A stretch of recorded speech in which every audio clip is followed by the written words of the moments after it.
The rise of Rwanda is nothing short of magical. Rwanda has undergone significant development since Paul Kagame took office as president in 2000. The country had just emerged from a devastating genocide in 1994, which left over 800,000 people dead and the economy and infrastructure in shambles. The Rwanda Civil War involved several parties, including the ruling government and the military forces of the Hutu majority, the Tutsi-led Rwanda Patriotic Front (RPF), and various rebel groups. Paul Kagame is a member of the Tutsi ethnic group who suffered the most casualty in the hands of the Hutu extremist majority. Kagame's leadership and vision have transformed Rwanda into a stable and prosperous nation, with impressive achievements in economic growth, poverty reduction, and social development. In this episode, we will explore Rwanda's development since Kagame took office. Economic growth. One of the most remarkable achievements of Paul Kagame's presidency is Rwanda's sustained economic growth. The country's GDP has grown at an average rate of 7.5% per year since 2000, making Rwanda one of the fastest growing economies in Africa. To show you how impressive this is, here are the top 5 European countries by average GDP growth rate from 2000 to 2023, based on data from the International Monetary Fund (IMF). Ireland, average GDP growth rate of 4.6%. Poland, average GDP growth rate of 4.2%. Malta, average GDP growth rate of 4.1%. Norway, average GDP growth rate of 3.3%. Latvia, average GDP growth rate of 3.1%. For Africa, here are the top 5 countries by average GDP growth rate from 2000 to 2023, based on data from the International Monetary Fund (IMF). Ethiopia, average GDP growth rate of 8.2%. Rwanda, average GDP growth rate of 7.6%. Tanzania, average GDP growth rate of 6.8%.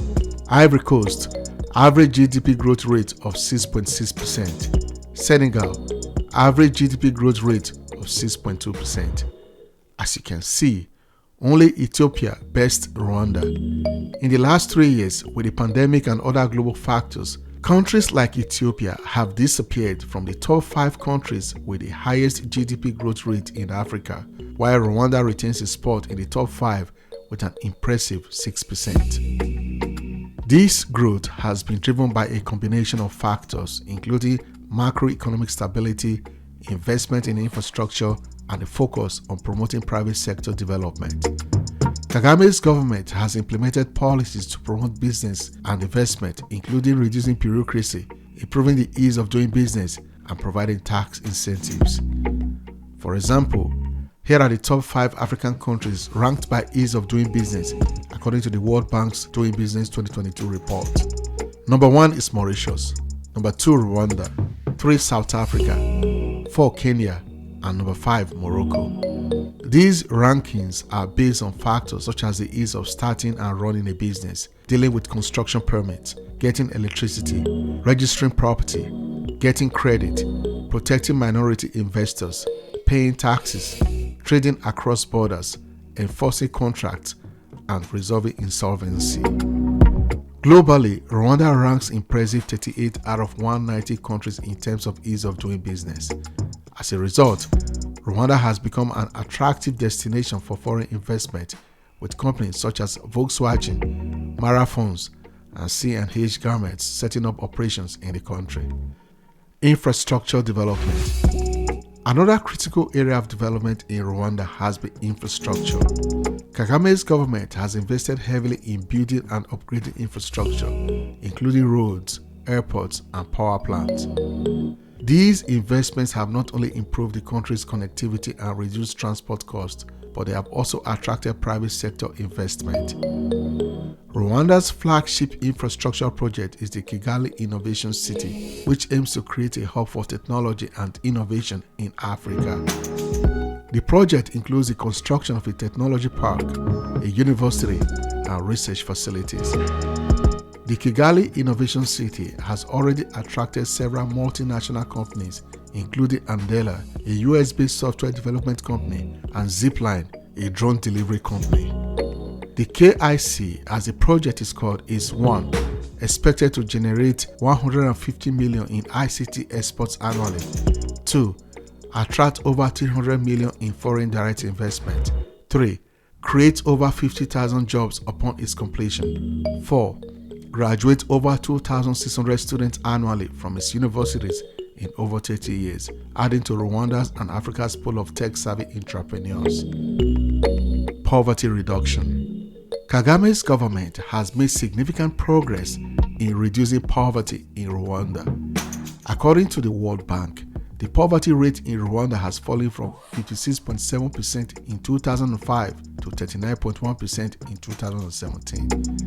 This reduction in poverty has been achieved through a combination of economic growth, social protection programs, and investment in health and education. The government has implemented social protection programs such as the Vision 2020 Umurenge program, which provides financial assistance to vulnerable households. The program also helped to improve access to basic services such as healthcare and education. Education and healthcare.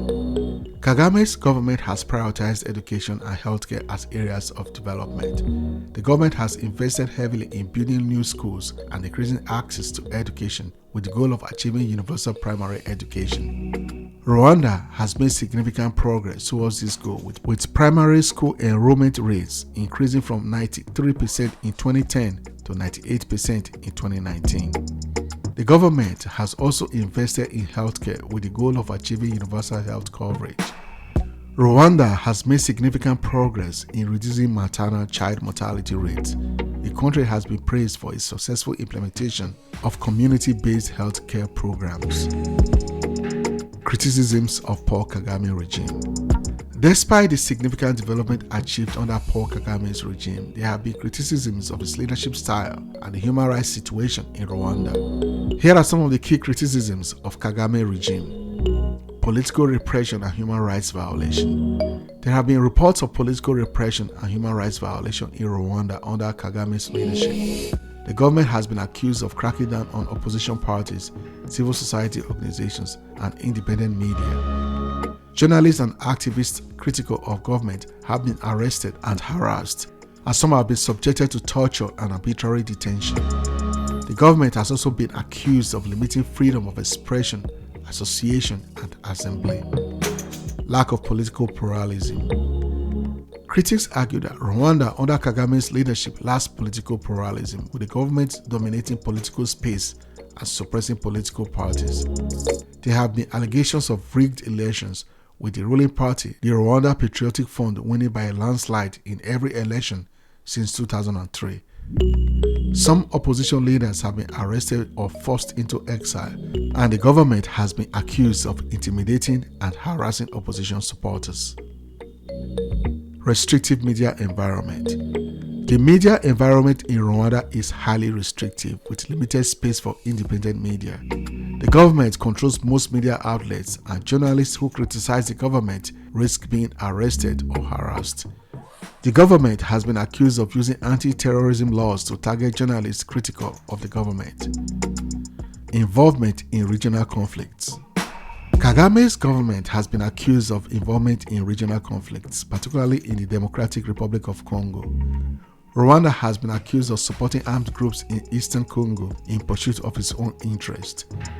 The government has denied these accusations, but there have been reports of human rights abuses and violence linked to these armed groups. Lack of tolerance for dissent. Critics argue that the Kagame regime is intolerant of dissent, with the government cracking down on any form of criticism or opposition. There have been reports of harassment, intimidation, and violence against political opponents, civil society organizations, and journalists critical of the government. Some critics argue that this intolerance of dissent stifles free speech and undermines democracy in Rwanda. The Singapore comparison. Paul Kagame's leadership in Rwanda has been compared to the development model of Singapore under Lee Kuan Yew. Like Lee, Kagame has emphasized the importance of good governance, stability, and economic development to transform his country. Both leaders have focused on improving their country's infrastructure and creating an environment that is attractive to foreign investors. Singapore's successes has been based on its strategic location, strong rule of law, efficient bureaucracy, and investment in education and technology. Similarly, Rwanda, under Kagame's leadership, has also emphasized the importance of infrastructure development, particularly in areas such as energy, transportation, and technology. Another similarity between Kagame and Lee is their emphasis on strong leadership and meritocratic system. Both leaders have promoted a culture of hard work, discipline, and innovation, and have been willing to make tough decisions to achieve their development goals. This has often involved centralizing power in the hands of a strong leader, as well as limiting political pluralism and suppressing dissent. However, there are also important differences between the two models. Singapore has a much larger economy and more developed infrastructure than Rwanda, and its success has been based on a unique set of historical and geographical factors. Singapore is also a much more open society than Rwanda, with greater political pluralism and freedom of expression. Moreover, while the Singaporean model has been successful in promoting economic growth and development, it has also been criticized for limiting civil liberties and political freedoms. Some argue that the Singaporean model has resulted in a society that is so focused on material success, with limited space for dissent or individual expression. While there are similarities between Paul Kagame's leadership in Rwanda and Lee Kuan Yew's development model in Singapore, there are also important differences. Rwanda faces unique challenges and must find its own path to development that takes into account its specific historical, social, and political context. While economic development is important, it should not come at the expense of civil liberties and human rights. In conclusion, despite the criticism, Paul Kagame's presidency has transformed Rwanda into a stable and prosperous nation. The country has achieved remarkable progress in economic growth, infrastructure development, poverty reduction, and social development. Kagame's leadership and vision have played a crucial role in Rwanda's development, and the country serves as a model for other African countries striving for development and progress. However, there are still challenges to be addressed, such as promoting political pluralism and improving human rights. Kagame's government will need to continue to address these challenges to ensure that Rwanda's development is sustained and inclusive. Thank you for watching this mini documentary on Rwanda. Before you leave, please don't forget to subscribe to this channel, like and share this video. I'll see you in another one. Bye for now.